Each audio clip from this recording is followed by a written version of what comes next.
Good morning from Sacred Space at Titania's Realm. It's the Tuesday the 17th of January 2023. So I'm carefully curating and documenting my life and have been doing so for the last few years. Fully cognizant that my health is failing and time is of the essence, and how long is a piece of string, how long are my days allotted on earth. One never knows these things from woe to go or blow to go from cradle to grave. You have to laugh sometimes at the insanity of it all. But I wanted to make this video because last week was very intense, busy and emotional. Sunday the 8th of January I presented at the QE2 hospital hoping to get antibiotics for what I perceived was a bladder infection, and was told that my patient file is missing. So meanwhile, I waited 5 hours to get that information that the doctor was unable to really help me because he couldn't cross-reference my urology reports from that infamous Johnson & Johnson TVT tape that was inserted into me in 2007. So he basically said, I just have to send you home and there's nothing we can do for you. And, ultimately, without being able to get proper medical treatment, it's not a good picture. So I internalised that as a little bit of blame pointing, because he also advised me to not have any more CT scans or x-rays because he said the radiation causes cancer to bloom in the already damaged bladder. And fortunately he couldn't see any signs, according to my blood test results, of cancer in that organ yet. But anyway, so I went home feeling quite distraught, more distraught about the fact that my patient record, my entire QE2 patient record is missing. So Wednesday I had my usual 2-weekly debrief with my psychiatrist, who was also outraged and shocked and distressed for me that my patient record is missing. And then I was still feeling, a little bit off, a little bit unwell, but Friday I had to go to my skin doctor to have a biopsy done on the shoulder of a scab that won't heal, and it's been like that for 2 years basically. And when we had the last cancers cut out in that same area, he said that this one was nothing to worry about, and he operated on the other ones that he thought were worse, obviously. So I'm fully expecting that the biopsy will come back that this is cancerous, and I'll have to go back and have another big scar whacked into my back. I'm dreading it because it's so very painful. But anyway, I presented to him on Friday, and I said to him, doctor, I said, I've just had upsetting news. I found out that my patient file is missing, and the federal department that deals, the Information Commission, won't do anything about it because they don't deal with state government issues, which to me is insane. There's no governing overseeing body to deal with this. It's outrageous. So anyway, he said to me, what? Your patient file record is... This is the skin doctor. Your patient record is missing. He even went pale. He said, that's unheard of. That should never happen. He's looking at me. So now that's 2 doctors that have been horrified, well, 3, including the ED department doctor, who have been horrified that my patient record is missing, right? So anyway, Still not feeling very well. I wrote to, because I'm doing the bureaucrat, rat dance, chasing down that drain, down that rabbit hole that goes nowhere, because everyone just literally shuffles responsibility to someone else, and it's endless. And I'm in no fit state of health, to deal with this constant fighting bureaucracies that are just geared to defeat you at every step of the way, because it's how they operate. They hope you just crawl away and suicide, or they hope you just forget about it, or they hope that you just let it go and eventually you die, and then no one knows about the almighty, malfeasances or stuff up, really. So anyway, Friday, see the skin doctor, takes the biopsy and put a very thick bandage on it. And anyway, it was not painful at all, really, after the event. So what does Mama T do? Because I, as a trauma patient, I have this unconscious, just beneath consciousness desire to be some kind of superwoman, right? To go where angels fear to tread and to achieve the unachievable. But don't get me involved with lawyers and bureaucracy, because it's just a minefield of hell, and I just can't deal with it emotionally. I really can't. I've had years of systemic abuse. I just shut down. So anyway, having said that, I flicked off an email to the QE2 hospital to ask where my file might be, and if they find it, can I have a copy of it under FOI? Yeah, good luck with that. Sing the theme tune, whistle the theme tune. We're off to see the wizard, the wonderful Wizard of Oz. Anyway, it's funny, but it's actually not funny. It's horrific. And it would seem to be trivial in the broad scheme of things, but losing one's... they keep the patient files of axe murderers and pedophiles, but they conveniently lose mine, right? I wonder how many other TVT tape patients that are under the class action with Shine Lawyers have also had their patient files mysteriously disappear, and they're probably completely unaware of it because they've had no cause to have to crawl back to that same hospital to beg for treatment, to be told, no, we can't help you. It's a little bit too much of a coincidence, isn't it? The same hospital that wreaked havoc on my body by inserting that device in the first place now can't do the follow-up care. It's outrageous is what it is. So anyway, Superwoman Tanya Aaron's a superwoman with her little booty who wants kisses. No kisses, Charlie. No to kisses. Went dancing Friday night, as is my usual custom, in spite of the fact that I've got actually quite a large hole in my shoulder. You can't see it, but it's quite a large hole. It was about that big. For a biopsy, I thought that was quite big, but then I might have stretched it by dancing, and yeah. Anyway, so off I went dancing, because I felt okay with my bladder by Friday. It wasn't too bad, and I thought I just need to keep dancing.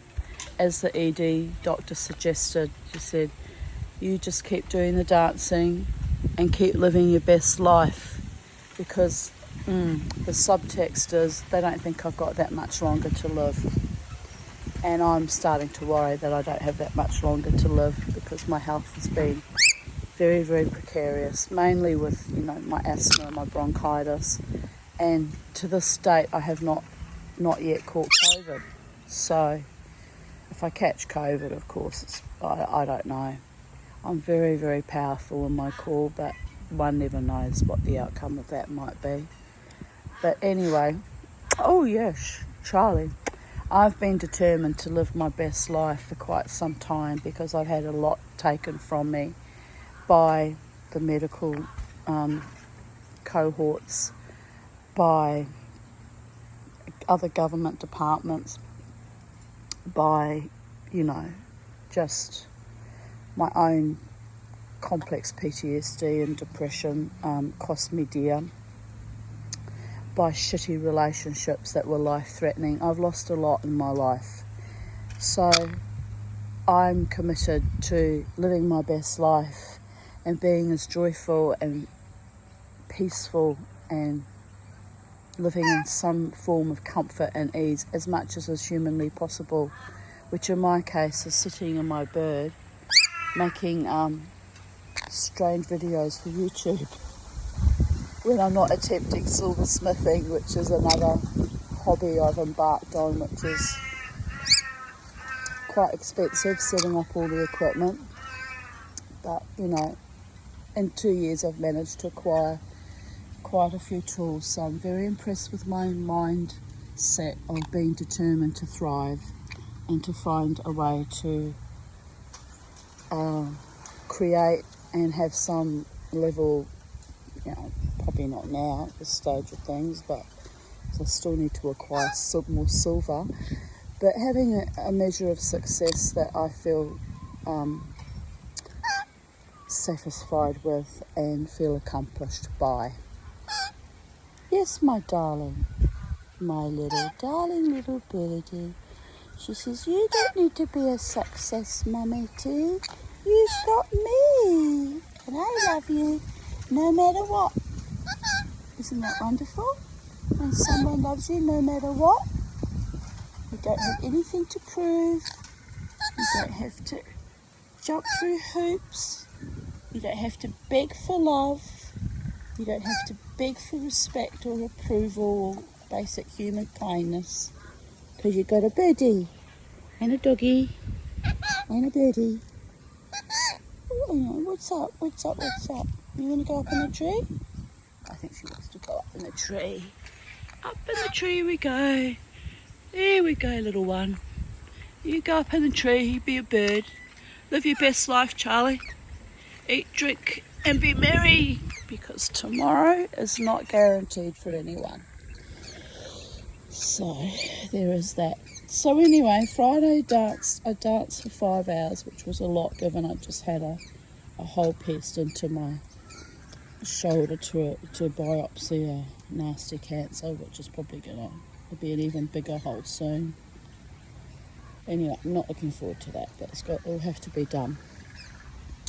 So then Saturday, I was starting to feel a little bit woeful. I was pretty tired from dancing and the stress of the previous week, going around and around the chasing the paper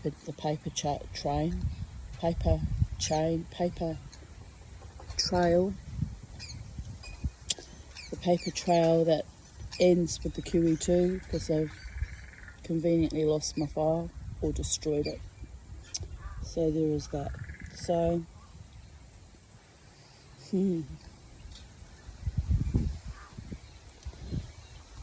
yes, anyway, so I was just wondering if it was that vicious young man, that admin officer that was so vicious to me when I had one of the colonoscopies, if he just put it in the bin or something. But then I guess, you know, it's mysterious how you could do that and get away with it.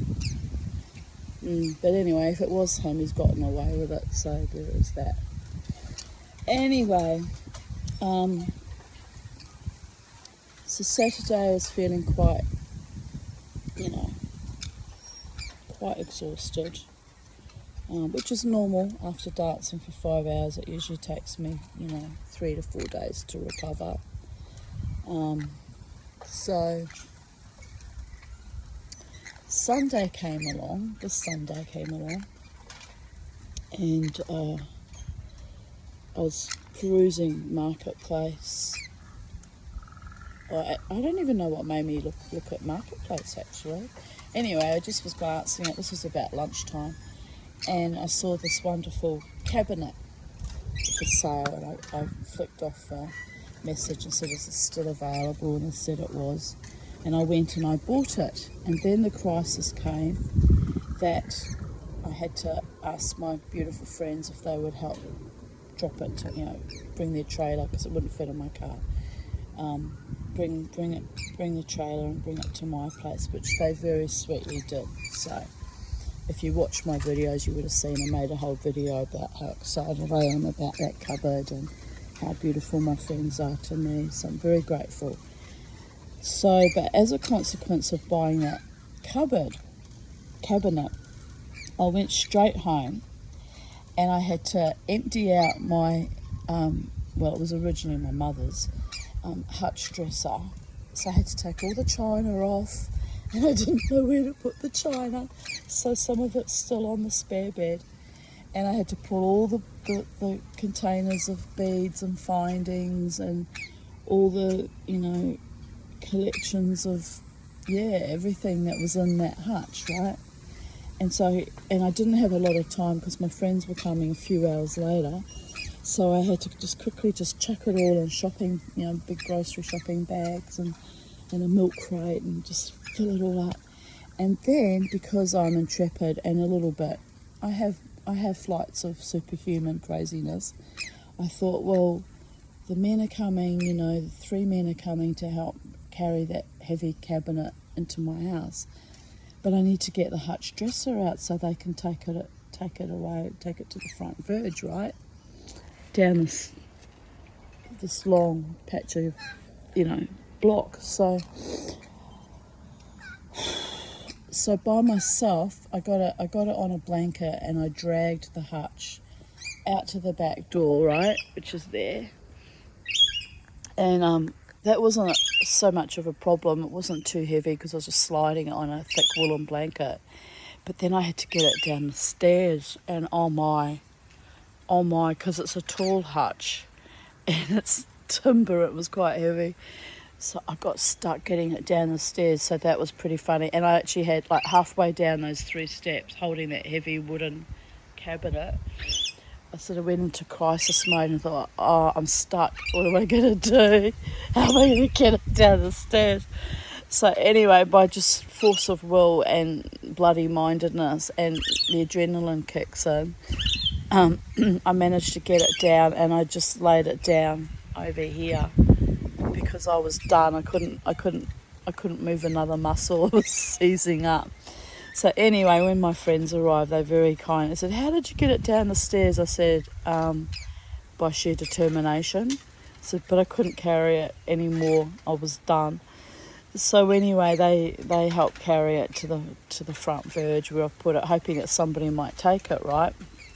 I don't think anyone will want it, but they might want to strip it down, like take the doors off it or take the hutch part off it, use it for shelving or whatever. Somebody might want it. So anyway, and then my friends helped bring the new cabinet into my house. So that was Sunday. And of course, then when they left, which was about 4:30, I worked until nearly midnight, cleaning it, smudging it, blessing it, because I smudge all furniture that all second-hand antique items that I bring into my home, because I worry about negative entities that might be attached to things. And I just think it's good spiritual practice to just clean everything, physically clean, wash everything down, and also energetically clean things. So that took me a little while because it was all little intricate little drawers. I had to do each one individually. So then I spent the rest of the evening setting it back up in my room and putting all my tools and equipment and in the cabinet part, some of the beads back into it. So that took me all night, right? So I was really, really exhausted from now, not just from the physicality of dancing for 5 hours on Friday, but the physical activity of moving furniture and cleaning it and putting it back and all of that. So plus the excitement, it was very exciting having a new cupboard. Just watching this beautiful crow over there, he was very busy doing something. So anyway, and then I was conscious of the fact that yesterday, Monday, I had arranged to go to the Disney exhibition at the Queensland Museum with my friend Jared and my daughter Crystal. So I was like, oh, Tanya, don't get so tired that you can't cope with your day out, you know. So anyway, I set my alarm for 9 a.m. because we'd arranged to leave the house at 11. So I thought, well, that'll give me time to have a quick shower and get dressed and blah, blah, blah. And then I lay in bed. I couldn't bloody sleep because I struggle with insomnia very badly the last few years. It's getting worse and worse. And I attribute that probably to menopause, but it's so exhausting. So anyway, so I'm lying there not being able to sleep, and I'm saying to myself, look, girl, you're really tired. You need to sleep. Just stop this now. Just pass out, will you? Because otherwise you won't cope tomorrow. Anywho, so I woke up in the morning at 9:15, which was really kind of amazing because it set the alarm for 9. So I thought, well, that's good. I'm wide awake. I'm up. I'm happening. I'm far out way. So I got up. Anyway, we had a wonderful day yesterday. My friend and my daughter and I, and we saw the Disney exhibition, which was wonderful. And I took lots and lots of photos and posted them on my Facebook, as I usually do when I go to exhibitions, because that way I share the joy with, friends that are in other countries or can't get to see the exhibition, right? So that was wonderful. And then we went to see another exhibition called Air, so that had some interesting exhibits in it. And then we went to Jared and I, because Crystal had to go off to an appointment, but she met up with us again later.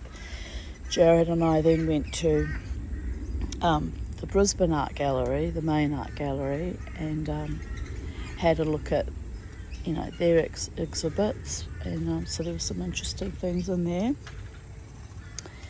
And then we walked to West End to go to Jackpot Noodles, which is one of our favourite little places we like to go. So, but as we were walking towards West End, we walked up like Fish Lane, which just runs parallel to the main road. And what is the main road called? Melbourne Street or Vulture Street? I can't remember. But anyway, so Fish Lane runs parallel, and it's all got like little restaurants and apartment buildings, and it's quite interesting, like this lane that goes straight down. But it's got the most beautiful murals on all the buildings. So I was taking lots of photos of all the murals and, sculptures that were on the way. And I was following the path. It was done in brickwork, but it was done in the shape of a serpent. And I had my bracelet on that I made, which is in the shape of a snake too, with a big tongue, poking down. And so was when I started my silversmithing jewellery. For some reason I kept making serpentine-looking pieces. So anyway, I was following this rainbow serpent, which it wasn't really done in rainbow colours, but I called it the rainbow serpent because that's Indigenous law. So I thought, anyway, it was beautiful. I'm sure it was meant to be a rainbow serpent. It was blue. It was a blue colour. So anyway, following that pathway, and so I took a photo of my bracelet juxtaposed next to the head of the serpent when we reached the end of it, the head of it. And so we took photos along the way, and it was just lovely, and we were just so happy, my friend and I. We had a lovely day. And then we continued walking up towards West End, and then when we got to West End, we were just discussing that this famous coffee shop that had closed down called the Three Monkeys, that had been there for many, many years, decades even. And I said, oh, what a shame, Three Monkeys is closed down. And then Jared was saying to me, oh, didn't you know it's opened up again, but it's now a cocktail bar and it's called the Fourth Monkey. And I thought he was winding me up, actually. he sometimes teases me, and I'm so gullible, I fall right down that rabbit hole, you know. So anyway, so I'm looking for this cocktail bar to prove that he's telling me the truth, right? But as we were sort of twittering on about that, there was this Indigenous man sitting, and he had a bright orange kind of like sun hat, like kind of the sun hat that you wear at the beach, but very brightly coloured and really lovely. And he was black, and he had a beautiful kind face and a beard, and he's just sitting and he's looking at me, and he said, "Oh, hello, my darling." And I looked at him, you know, and he said, "Oh, don't you look beautiful? You've got a beautiful dress on." And I had my coral pink long maxi dress on, and I was wearing these earrings, and you know, I had my snake bracelet on, and I think I had the same necklace as well. Anyway, he was admiring my dress and my lovely sandals, and he was just so sweet. And he said, "You just look so gorgeous, my darling." Anyway, and usually, not always, but often, you know, the people around West End ask you for money. You know, usually, have you got a cigarette? Have you got $1? And he didn't ask for anything, and I was like really surprised because it was so unusual. But I thought, well, how lovely. His compliment was sincere, and he wasn't panhandling. And I usually do, you know, give them $1 or $2 if I have it spare. But he didn't actually ask for anything, and he was genuinely heartfelt, wanting to pay me a lovely compliment and just being a sweetheart, you know. And he was a very sweet, kind, lovely man. So I made the effort to go over, and I shook his hand, and I admired him on his beautiful sun hat, and I said, "We colour coordinate," because mine was all, my dress was sort of corally colours, and his hat was sort of more orangey colour, but little bits of yellow through it. But we did indeed look like, you know, if I'd put his hat on, it would have matched my dress, right? So anyway, and he was so thrilled that I made the effort to, you know, engage with him and shake his hand and compliment him also, and it was just really sweet. So anyway, as we're walking away, Jared's teasing me. He's going, "Oh, my darling, you have such a lovely dress, my darling." And he's teasing me because he always teases me when some, you know, random male pays me some sort of attention or flirts with me, you know. And so I kind of laughed and said, "Oh, yes, my darling, yes, darling." And he went, no, he said, "My darling." And I just was laughing about that. It was cute. It really was cute, you know. And I said to him, "You know what, Jared, there's no harm in being kind to people and being sweet with people." I said that was really, really quite lovely. Anyway, so then we went to go and eat at Jackpot Noodles and ordered the food and sat there, and then Crystal joined in, you know, not long after actually, so it was perfect timing.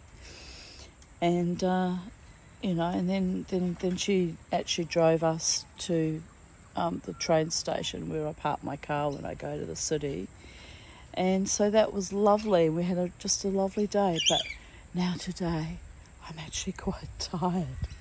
It's like I literally hit the ground running last week with like all the stress about my, you know, my bladder not being right and my file being missing, and then all the doctors corroborating that it's very bad that my file's missing, and then dancing wildly because the previous weekend, I didn't go dancing, I was too ill.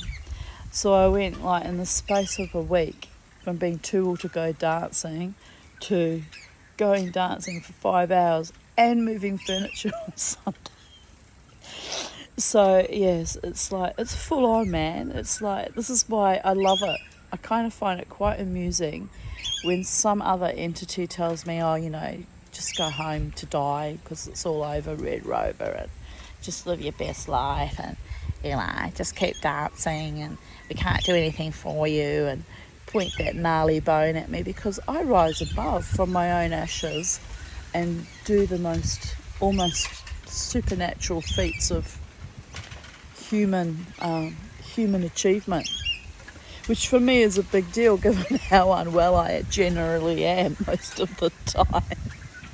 So can you imagine what I could achieve if I was perfectly fit and healthy, right? I'd be dangerous. So yeah, so I just wanted to make that video and tell you about my week and how lovely and bizarre and sweet it was, and yeah, the sweetness and kindness of my friends and my doctors, who were all very loving and supportive and kind. And you know, I have hope for the future. I'm seeing so much loveliness coming out from people now, you know, after this dust is beginning to settle from this COVID epoch, which was just a hellscape. I mean, it's not completely over. My daughter freaked me out completely because she's such a COVIDian. She turned up to the to the art gallery, to the museum, to Disney, with a big freaking mask on it. I said, "What are you doing with a mask on your face? No one's wearing masks anymore." "Oh well, I don't want people to spit in my face and breathe near me, and I don't want to catch COVID." And she's just so fucking paranoid about it. It's distressing. She's just not brave, not like me at all. And so anyway, eventually we sat together and what was that? We sat together and when we were having dinner, and I said, "You know, Crystal, I didn't raise you to mask your face and live in fear of, you know, some government propagandised bloody peddled thing, you know." So anyway, it was actually quite funny. She's like looking at me. But, you know, as she pointed out, she's got to work at, she works at Goma, so she says people do cough in your face and it is quite frightening, Mummy. I said, "All right, darling, you just do what you've got to do, what you think's right for you." But anyway, I find that very wearing on my nerves, looking at my daughter wearing these enormous bloody masks, and it's just awfulness. So anywho, but I've had a lovely time, and I said to my daughter, time is precious now and we need to do more things together. She sees that as Yiddish mama guilt tripping, right? Not realising that what I'm actually saying is I don't think I have that much longer to go on this planet, and I'm not catastrophising now. It's been 2 years of decline. So, and I know when my own much more elderly mother, my mother was 83 when she died, the decline really, you know, prior to her death, she went down rapidly in the last 2 years. But of course her situation was different. She had advanced Alzheimer's. And with me, my decline is not a mental decline. In fact, my mental health is the best it's probably ever been, thanks to the work that my psychiatrist has put into me. But it's my bladder and my skin cancers and my lungs. So between those three things, it's a fight every day just to say, what magic can I wrest from each day? And you know, I've lived like this for 57 years. You know, the bladder really only became a major problem in the last, 20 years or so. But I've lived like this a long time with serious health issues, and I'm hanging in there, kid. And I'm resting joy and delighting in all of life that life has to offer, up to and including my beautiful, look at these frangipanis. Aren't they lovely? They don't smell terribly strong, although sometimes in the early morning or in the evening they're more potent, but aren't they lovely? So anyway, my darlings,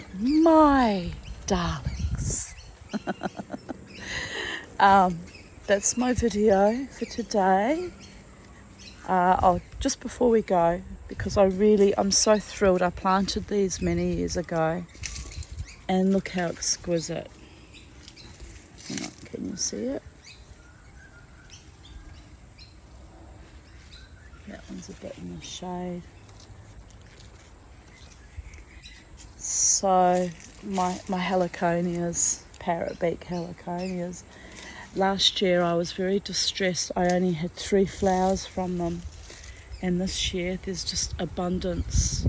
And you're supposed to cut it down at the end of flowering each year, cut them completely down, right down to the ground. And because I was unwell last year, I didn't do it. Well, I'm glad I didn't do it, because look at this fabulousness. Fabulousness. Beyond belief. But I will probably have to cut it down this year because it's really getting too big. This is my dragon fruit. So, I live in paradise as much as I live in hell. There's been a lot of awfulness that I've endured in my time here, but I created I call my garden sacred space. So I'm very thrilled and delighted and contented. Here's my beautiful weeping rose.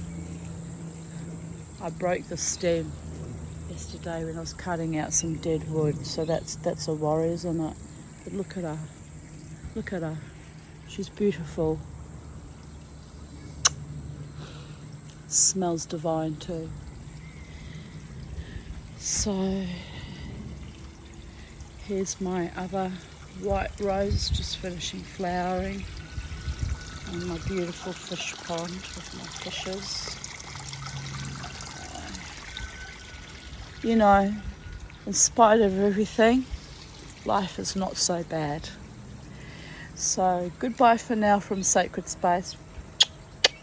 Hello, goodbye. I love you, my darlings. Goodbye from Beauregard. Say goodbye to people, Beauregard. Bye, people. Here's my hydrangea. I used to hate hydrangeas when I was a young girl. I used to think they were old lady flowers. And now that I'm an old lady, I love them. Oh dear, whoops. Anyway, on that note, I'm going to let you go and enjoy your day, evening, afternoon, morning, wherever you are in the space-time continuum. And the Tanya is rising from her own doom once again, fighting the good fight and continuing to draw breath and take delight. And a good day is when I can pee properly and everything's fine in the nether regions. And today is Tuesday, so in a few days I'll probably go dancing again. So everything is wonderful. Bye for now.